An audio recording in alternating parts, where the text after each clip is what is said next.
Samsung nous propose donc divers ateliers concernant le Galaxy S6 et le Galaxy S6 Edge, notamment pour ce qui est de l'appareil photo. Donc pour rappel, l'appareil photo est d'une résolution de 16 mégapixels, comme le Galaxy S5, avec une ouverture focale de 1,9 et une stabilisation optique de l'image.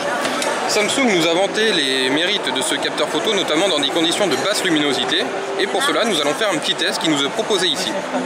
Alors comme vous pouvez voir, nous avons donc une espèce de grosse boîte, donc qui permet de n'avoir que très peu de lumière artificielle, avec une scène qui est présente au fond. On va donc faire le test avec le Galaxy S6 et le Galaxy S6 Edge. Donc petit rappel, le capteur photo du Galaxy S6 et du Galaxy S6 Edge est exactement le même. Donc nous allons prendre notre photo. Donc voilà, nous allons placer notre capteur photo dans le trou. Et voilà, nous avons une scène qui est présente.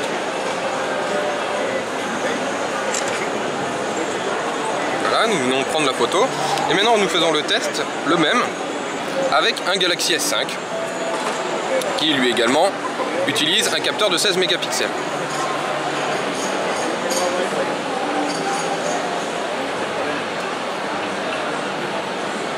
Et comme vous pouvez le voir, le Galaxy S5 a un peu plus de mal à faire la mise au point.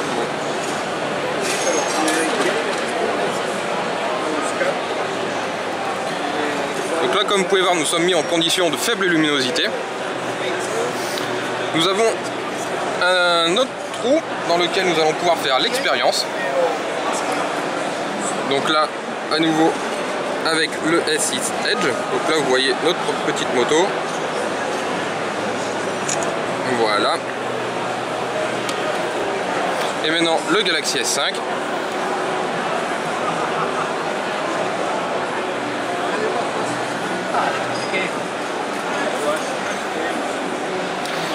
Et maintenant nous allons faire un petit comparatif entre la qualité photo du S6 et celle du S6 Edge. Du S5 pardon et du S6 Edge. Donc voilà les deux dernières photos que nous avons prises. Donc si on regarde au niveau de la qualité photo, c'est le cas de le dire, il n'y a vraiment pas photo. Là ici on a vraiment une image nette, très peu bruitée, alors que sur le S5 ici, la qualité lorsque l'on zoome est vraiment moindre, avec beaucoup plus de bruit. Donc si on regarde la photo précédente, qui est par là, là de même, il y a vraiment, la différence est vraiment notable, c'est-à-dire que là le banc est net, même s'il y a un léger petit grain, mais ça n'a strictement rien à voir en termes de qualité par rapport au S5 ici présent, qui est plus sombre et beaucoup plus bruité. Donc ce que nous a promis Samsung est bien vrai, nous avons un Galaxy S6 et un Galaxy S6 Edge qui sont très performants en termes de basse luminosité, et grâce à l'ouverture de 1,9 sur ce capteur photo.